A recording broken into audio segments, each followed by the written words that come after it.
Buen día para todos.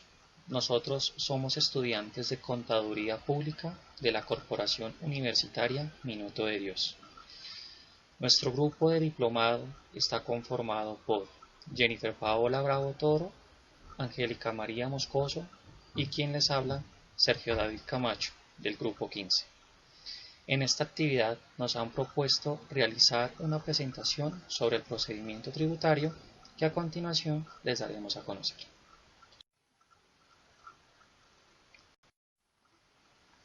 Dando inicio a la exposición, hablaremos del tema de los aspectos generales del procedimiento tributario y obligaciones tributarias.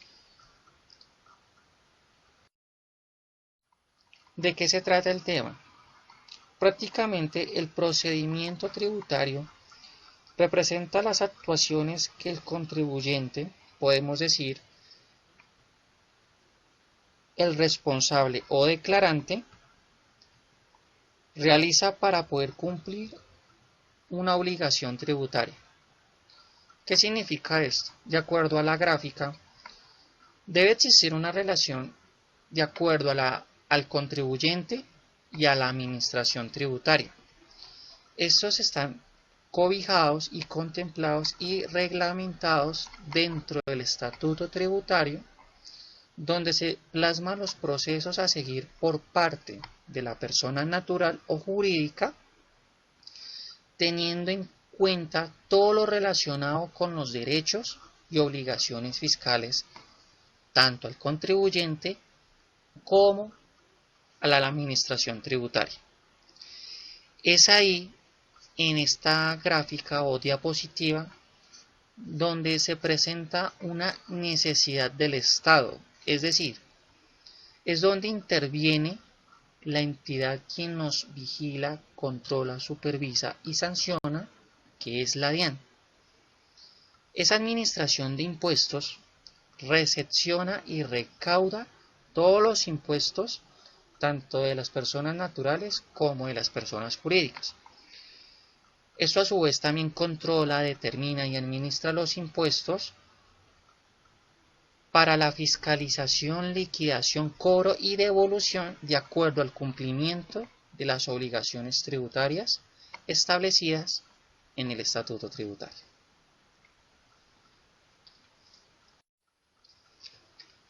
¿Cómo funciona el sistema tributario en Colombia? Prácticamente el sistema tributario en Colombia se divide en impuestos nacionales, departamentales y municipales. Estos impuestos están divididos tanto en impuestos directos como indirectos. Tal como estamos observando en la tabla, en los impuestos directos, el gobierno es quien cobra el impuesto a la riqueza o al patrimonio y es aquel que grava directamente a la persona natural o jurídica, los cuales está la renta, el CRE y el patrimonio. Otro concepto que está resaltado en la tabla es que recaen sobre los ingresos de una persona, es decir, tienen relación directa con la capacidad económica del contribuyente. También están los impuestos indirectos, que son los impuestos que recaudan sobre actividades comerciales mediante una realización de una transacción, ya sea por una compra de un bien o de un servicio. Y esto por lo general siempre lo paga el consumidor final. Un ejemplo típico que pues se da a conocer con este impuesto cuando son transacciones comerciales o por actividad comercial de venta o de servicio es con el impuesto al valor agregado, gravámenes a los movimientos financieros y el impoconsumo. También podemos observar que dentro de los impuestos nacionales están clasificados para presentar y declarar que es la renta, el CRE, el IVA, gravamen a los movimientos financieros, patrimonio, timbre e impoconsumo. En los departamentales se recaudan los impuestos de licores e impuesto de registro. y los municipales, el ICA, avisos y tableros y predial. Hay ciertos tipos de clasificaciones que también están tanto permanentes como transitorios. Como su nombre lo indica, los transitorios es porque tienen un lapso determinado de tiempo y después de ese tiempo dejan de existir. O hay otros que son permanentes, donde su fecha límite de tiempo no expira, la vigencia va a ser determinada. Siempre están resaltados, tal como vemos en la tabla de color azul, que son los que siempre se presentan de acuerdo a su fecha de calendario o de acuerdo si es bimestral o anualmente o cuatrimestral, dependiendo el número de dígito de la cédula o dependiendo el número del NIT del contribuyente.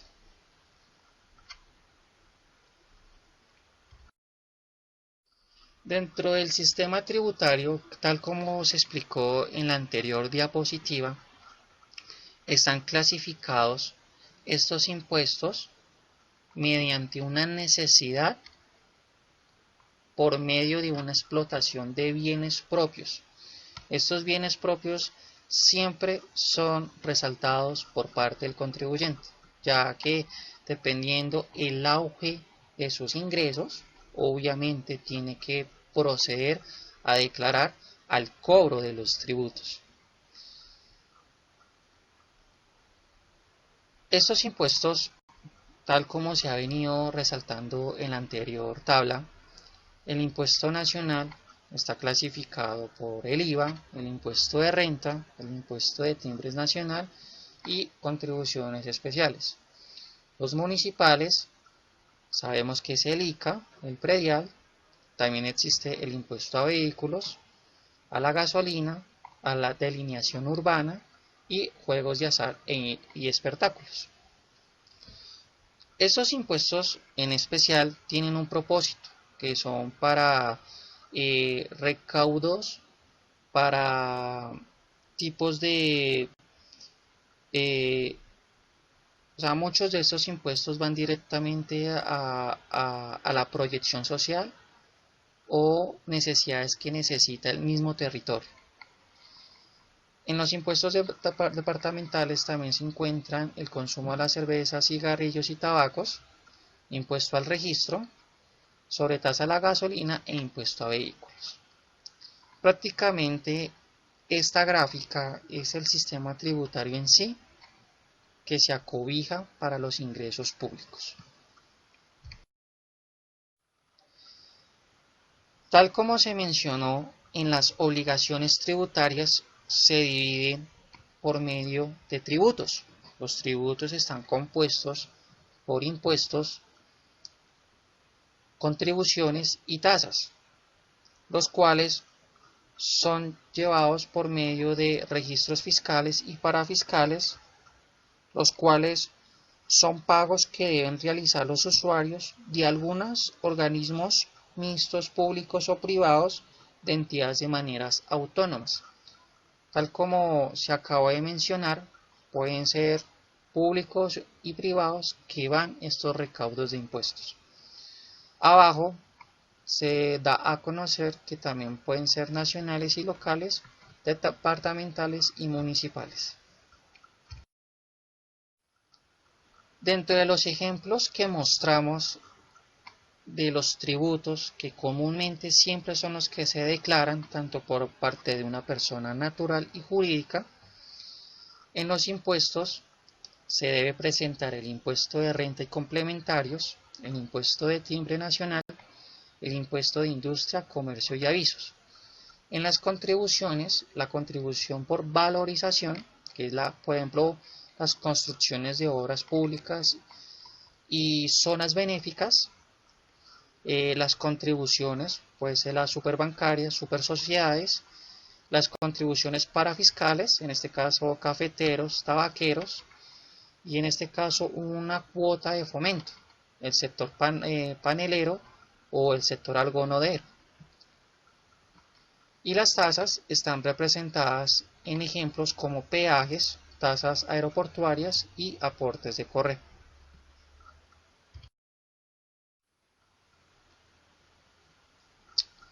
¿Quién es el obligado a cumplir con las obligaciones tributarias? Comúnmente siempre va por el contribuyente, puede ser un representante o apoderado, o en este caso una actuación de un ente de autoridad, alguien que autorice, que va representado por parte del contribuyente o de un apoderado. En este cuadro sinóptico se trató de estandarizar todos los ingresos o rentas públicas que van tributados por medio de ingresos corrientes e ingresos de capital. Están los ingresos corrientes, que están divididos por tributarios y no tributarios. Los tributarios están divididos por impuestos de indirectos e indirectos, tal como se explicó anteriormente, la renta, la propiedad, comercio exterior, producción y consumo sobre los servicios de grupo de timbre y tasas y contribuciones. Y los no tributarios están las multas, rentas contractuales, en este caso podemos decir que son petróleos, oleoductos, productos y participaciones u otros recursos, y la transferencia del sector descentralizado. En los ingresos de capital ya son recursos que van por cuenta de especial de cambios, recursos de balance del tesoro, recursos de crédito interno y externo. Estos prácticamente van por tasa de cambio.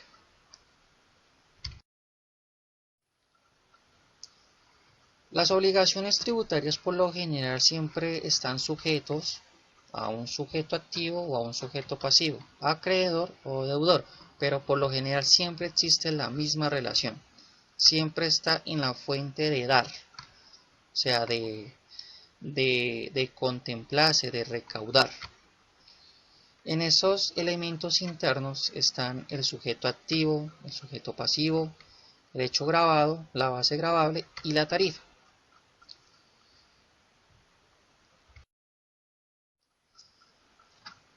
Tal como se mencionó anteriormente, están cobijados entre la nación y el Congreso. Estos tributos a nivel nacional están normativizados por medio de la Ley de Eficiencia, Progresividad, Equidad y Retroactividad y Legalidad. Aquí pues damos a conocer un sujeto pasivo, de qué se trata, que pues prácticamente digamos que es la facultad que tiene la ley para administrar los tributos. Digamos, es decir, por lo general esos sujetos pasivos están representados por el Ministerio de Hacienda y por la DIAN. Y los responsables que presentan estos tributos son las personas que, sin tener carácter de contribuyente, deben cumplir con las obligaciones a disposición de la ley. Las obligaciones tributarias están determinadas por el Congreso mediante asambleas departamentales, consejos distritales y municipales, donde se establecen los tributos a nivel regional. Tanto sujetos activos están representados por la nación, departamentos, distritos y municipios. Y pues ya para finalizar, la importancia de pagar los tributos radica que con los aportes proporcionales a ingresos y patrimonio que cada persona contribuye, garantiza la sostenibilidad fiscal que posibilita a la vez la provisión de los bienes públicos que todos los ciudadanos demandamos, tales como construcción de obras públicas, de infraestructura, tales como escuelas, hospitales, seguridad, justicia, parques, etc. Es importante tener en cuenta que todos esos ingresos van al país, tienen un fundamento de Estado y de programas sociales. A continuación, pues daré paso a las compañeras para proseguir con la sustentación. Muchas gracias. Dentro del procedimiento tributario también encontramos un concepto llamado firmeza en las declaraciones. Este concepto y estos términos se encuentran consignados en el artículo 714 del Estatuto Tributario y en el artículo 277 de la Ley 1819 del 2016. Vamos a revisar algunos de estos conceptos. Para un contribuyente, el concepto de firmeza se entiende como un periodo establecido por la ley por el cual la DIAN tiene la potestad de cuestionar o modificar una declaración tributaria presentada, bien sea declaración de fuente, declaración de renta, declaración de IVA. Cualquier impuesto que sea presentado por un contribuyente va a tener un espacio de tiempo determinado por el cual la DIAN o el mismo contribuyente pueden solicitar la modificación del mismo. En función del principio de seguridad jurídica, el contribuyente no puede estar con una incertidumbre por tiempo indefinido respecto a la posibilidad de que la DIAN en cualquier momento decida iniciar un proceso de fiscalización sobre sus declaraciones, razón por la cual se dispuso este plazo de tiempo para que la DIAN pueda modificar una declaración tributaria, y es lo que se conoce como término de firmeza en las declaraciones. Una firmeza en la declaración impide que el contribuyente pueda modificarla o corregirla, asimismo como la DIAN pueda solicitar un cambio de esta misma a una corrección o una invalidación de ella. Las declaraciones en tiempo de firmeza también tienen un término general, el cual generalmente se presenta que una declaración entra en firmeza después de transcurridos los 3 años luego de la modificación que se hiciera a la Ley 1819 del 2016. Anteriormente, con el artículo 714 se estipulaba que este tiempo para entrar en firmeza de una declaración era de 2 años. Con este cambio del artículo 277, la modificación que se hizo en la Ley 1819, este tiempo quedó estipulado dentro de 3 años. Es decir, la declaración tributaria queda firme si dentro de esos 3 años siguientes a la fecha del vencimiento del plazo no se ha notificado requerimiento especial. Cuando la declaración inicial se haya presentado en forma extemporánea, los 3 años se contarán a partir de la fecha de presentación de la misma. Dentro de esta firmeza, este concepto de firmeza, existen unos términos especiales, los cuales tienen algunos cambios o modificaciones en el periodo determinado para entrar en firmeza la declaración, siempre y cuando esté consignado y cumpla con los requisitos determinados en el Estatuto Tributario y en la ley antes mencionada. Para cada término especial existe un tiempo determinado dependiendo de las circunstancias. Empezamos a ver lo que es declaraciones, por lo menos. Dentro del procedimiento tributario encontramos el régimen sancionatorio. Este alude a las sanciones en las que puede incurrir un contribuyente por el incumplimiento de sus obligaciones, en las que encontramos las de tipo sustancial. Estas nacen de la normatividad. Es cuando se presenta un hecho generador del impuesto y el sujeto está obligado a cumplirlo. En cuanto a las obligaciones formales, estas verifican qué contribuyentes están obligados, sus pagos y cuantías. Es una verificación. Toda declaración tributaria contiene unos requisitos y unas obligaciones que el contribuyente debe verificar, con el fin de evitar cuestionamientos ante las autoridades tributarias. Sin embargo, en el momento de incurrir en incumplimiento o en algún error, la DIAN está facultada para imponer sanciones tributarias. A continuación, definiremos los tipos de sanciones. Estas son: sanciones pecuniarias. Son de tipo económico, como lo son las sanciones por extemporaneidad, por corrección, facturación, etc. También encontramos las morales. Estas no tienen valor económico, como lo son el cierre de establecimiento, declaratoria de proveedor ficticio, emplazados por no declarar, Dichas sanciones son publicadas, por eso son de tipo moral. Y por último, y las más graves, son las sanciones penales, como pueden ser el no pago del IVA, por el no pago de la retención en la fuente, por omisión de activos o inclusión de pasivos inexistentes. Estas sanciones pueden ser hasta procesos jurídicos por la responsabilidad que tiene el contribuyente, ya que al cobrar un IVA o hacer una retención se está apropiando de dineros que le corresponden al Estado. Sanción por no declarar. Artículo 643 del Estatuto Tributario. A diferencia de la sanción por extemporaneidad, que es liquidada por el contribuyente, en este caso es la DIAN quien calcula la sanción y es notificada mediante actos administrativos. Es un doble proceso que se le realiza a los contribuyentes omisos,